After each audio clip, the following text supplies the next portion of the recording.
If your goal is to spend less time on your phone without giving up modern essentials, then this could well be the device for you. Hello and welcome to the channel. My name's Joseph and today we're looking at the TT990 phone. I'm outside again today because the UK is having another heat wave. I love this weather. In this video I'm going to cover off the great things that I found in this device, the things that I think could be improved, and anything else that happened along the way. So I think it would be useful if you want to learn how WhatsApp works on this device, if you want to learn about calls, texting and everything to do with the flip side of this phone, then I think you will enjoy this video.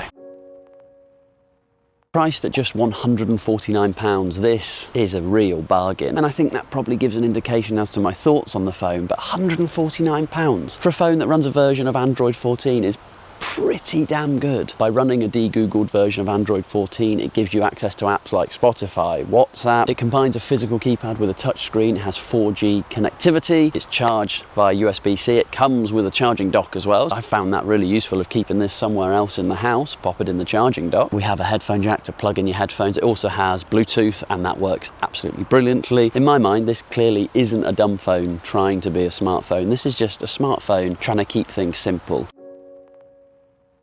While the phone is quite big, ergonomically it sits really nicely. It's actually quite nice to hold this phone. It sort of wraps around your face in quite a nice way. I've not had any problems with signal. Phone calls on this device are really good. And because the TTfone company look at devices that improve accessibility, the volume on this is fantastic and the speaker volume is brilliant as well. Also, your PIN needs to be between 4 and 10 digits. 10? 10-digit PIN? No.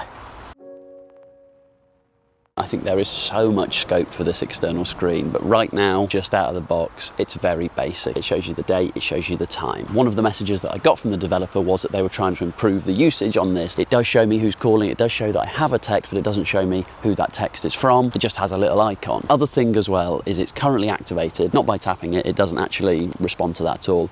You have to click the volume up button. Now, by clicking the volume up button, you've seen that it's come on. However, if you're listening to music, that also increases the volume of your music. So there feels like there needs to be some happy medium there. I don't quite know how we're going to get that bit to work properly. With the idea of this reducing screen time, because you can quickly glance and see whether you have any correspondence that you need to deal with. Correspondence? Feels a bit Victorian, doesn't it? I'm going to go for something a bit more modern. Whether you have any texts or WhatsApps that you need to deal with, you want to be able to quickly glance at this and see it, but having to click the volume up button to do that?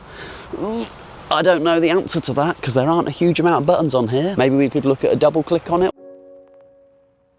It's a bit of a fingerprint magnet, this. So just as a heads up, I thought it was worth mentioning that this is a little bit of a fingerprint magnet. I'm going to compare this with one of the GOATs, one of the best. The Cat S22 Flip. They're both flip phones, they both run Android. This runs Android 11 Go, which is a far more stripped down version of Android, although this did come out in 2021, whereas this came out this year, 2026. So what I'm going to do is I'm going to take some videos, take some photos and compare the two and show you what they look like.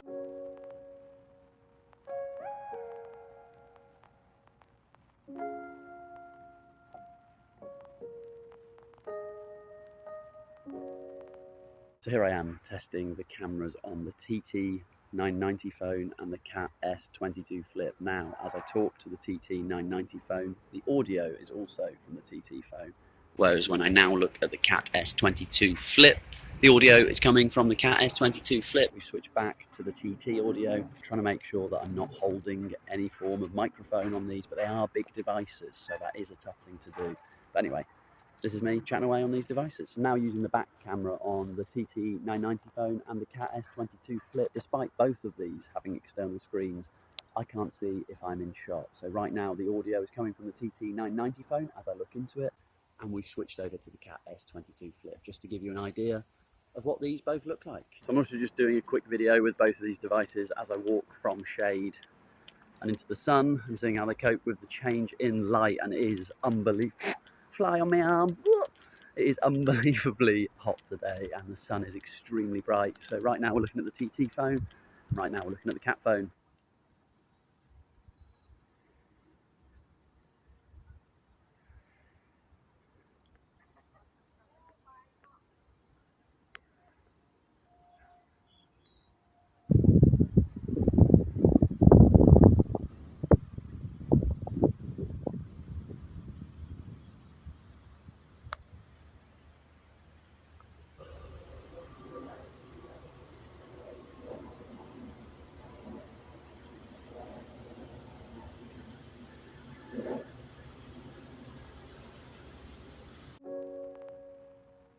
There's only one thing to compare it to, the Cat S22 Flip. These are both flip phones. This is a rugged flip phone and weighs over 200 grams. This weighs just over 100 grams. So in terms of weight, this one is far heavier. However, they're not a like-for-like comparison in terms of what the phones do. This is very much a rugged device that is meant for people who might be dropping it, using it outside in the rain, things like that. This is a device, something that can keep up in 2026. But in terms of the look and feel of the devices, the Cat is obviously bigger, but not by much, to be completely honest with you. The TT990, because it's slightly thinner, it feels longer, it feels like a bigger device, but actually, when you pop them side by side, there is so little. The Cat is obviously bulkier in the hand and heavier. It's also obviously more rugged and a bit more able to snap shut, whereas this one, while I'm happy to flip it shut, I don't think I would treat it in the same way as I do the Cat. You can see that a call is incoming here. Flip to open it, and you can chat away. These icons are very small, but then what we can do is we can close it, and that ends the call. The call is completed. Now, people ask me, does it do the same on WhatsApp? You can see through WhatsApp is I am getting an incoming WhatsApp call. When you open it, you still have to answer it, and I'm clicking the green button. The green button isn't answering it. I actually have to engage with the screen. I have to make sure I am using the screen to accept WhatsApp calls. And again, if I were to close this, the call itself just carries on. So I reopen it, and you can see that the call is still there. So with WhatsApp, you have to engage with the touch screen to ensure that you're answering and closing calls. There we go, we can now see, this is currently my sleek device.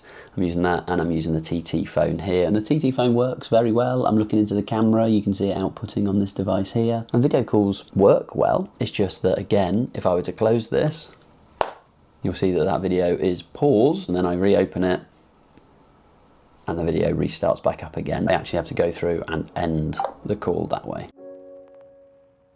You find me in the car and it's another hot one. You're probably sick of me getting on about it. We're going to see whether Android Auto works on this device. Given it's de-googled, it's unlikely, but we're going to give it a go. Plugged in and it's registered that it's being charged. Let me scroll down. Okay, it sort of just thinks it's a USB. Let's have a look up here. Smartphone connection. Connect your Android phone via USB. I'm on the Aurora store. I'm trying to download Android Auto, but you can see it's saying app not available for your device. With the ethos of this device being that it's designed for elderly people with accessibility in mind, it feels like having to go through and jump lots of hoops isn't quite the right thing to potentially get Android Auto working. So let's say out of the box, Android Auto doesn't work. The other thing that I forgot to talk about when I was recording the other day was the battery life. I mentioned it and then didn't mention it ever again. The battery life on this is pretty solid actually. So I've found that I can get a day and a half with roughly like an hour and a bit's use.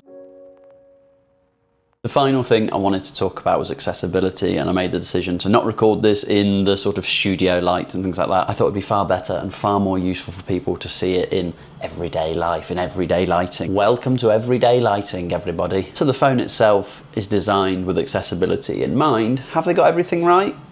Well, we'll go into that. In terms of the keyboard and the big buttons and the big D-pad and the fact that the buttons are slightly textured, I think that's all great. Backlight behind them, big tick from me. However, I think the screen itself, that's where some of the accessibility stuff gets called into question. In terms of your standard accessibility, you have that within your settings, so things like display size, font size. The other thing we can do is we can turn on magnification. So to turn on magnification, let's turn that on. We can see that it sort of works. I can't scroll left. I'd like to set it to magnify parts of the screen. So there we go. I think this is probably more useful as an example. You can therefore use that to magnify. The other thing we have as well is we have caption preferences, audio description, notifications. 0, 7, 7, 7, 7, 7, 7, 7, 7. By default, the numbers disappear from the screen, so you can't see what you type in. You have to click down on the D-pad and then they appear. But just by default, they should be visible. We shouldn't have to click down to find them. Let's call 1, 2, 3. We have icons here, so mute, speaker, keypad, pause, add a caller, record. So as you can see, I can go through these and I can click them. Enter your new PIN. But they are tiny. They need to be bigger as well. So that's something else that accessibility-wise I think can be improved. I turned off animations. By removing animations, I found that everything happens much quicker and much faster. So I personally think that turning off animations, unless you are desperate to have them, is an absolute must because it just speeds up the entire phone. These are not able to be completely programmed. So if you hop into settings, there's something called shortcut keys and you can see that they are all set here. However, you're not able to pick just anything. You're basically able to pick the out of the box apps that come with the phone. Within settings, there's something called button light, and on button light, you can enable it. And enabling button light actually makes these have a bit of a backlight. So I'm going to show you this now. We have button light off, and if I click something, you can see I've clicked 0, nothing has happened. Now if I enable button light, click 0 again, you can see there is a backlight to these keys. There is typing in the dark if you need it. I took you through how the keyboard works, where you have to click, if you wanted a capital B, you'd have to click this. 1, 2, 3 for ABC, 4, 5 times to get a capital B. So the first thing I did, I installed the TT9 keyboard. I can basically use this as a T9 keyboard and it works so much better than the one that comes pre-installed on this. This is me typing and you can engage, and these keys, for example, let's say you make a mistake. You can see I've spelled mistake wrong. This key is already attributed to the delete, so I can delete with that. I can click this and that's my enter key. So my big button is my enter key. So I really like this. I really like the app and I really like it on this keyboard as well. I really like this keyboard. I think it's very tactile. It's lovely. The fact that it's got a backlight is obviously a big bonus. The other thing to talk about is this SOS button on the back. So the SOS button here, currently have it on. So add the numbers of a recipient. So I currently have a number on there, and the message that's going to send, this is just pre-set up. I didn't create this.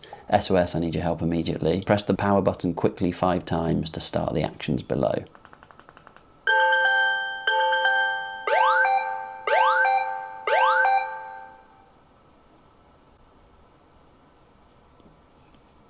Hello? So you see, one thing it does is it calls, it sent that text there, SOS, I need your help immediately. So that is fantastic, that is really good. You have to click that 5 times, or does this work? What's going on here then? I don't quite understand the SOS button on the back. One thing I'm going to show you as well is the hotspot. So to hop into here, turning on the hotspot, see it now says that it is connected to the TT9 phone. This is a very quick answer to NFC. Does it have NFC? Nope, it doesn't work. If you do feel like you need to be able to pay with your phone, I personally carry physical cards, so it wasn't a problem for me. But if you do need to be able to tap to pay, this can't do it. So after spending some time with the TT990, I still don't know how to say that, TT990? Anyway, after spending some time with this phone, I can honestly say I really like it. It's not trying to be a top-of-the-range smartphone. It's not trying to compete with those flagship models. It's trying to be a device that means you don't have to give up the essentials. And at £149, I genuinely think it is unbelievable value for money. Sure, as we've discussed, there are things that I think could be improved and iterated over time, and I do think that things will be improved over time, shown by the fact that developers messaged me with all of the things they were working on. I think it's really important and really exciting to have an engaged, excited team working on it, but for £149 I think it's an unbelievable price. If you've been looking for a simple, cheap way to bring down your screen time, then this could well be the answer for you. If you love flip phones, if you feel like you need some apps, I think this is going to be the phone for you. Thank you very much for watching. As ever, if you enjoyed it, please like, please subscribe. I will see you on the next video. Bye bye.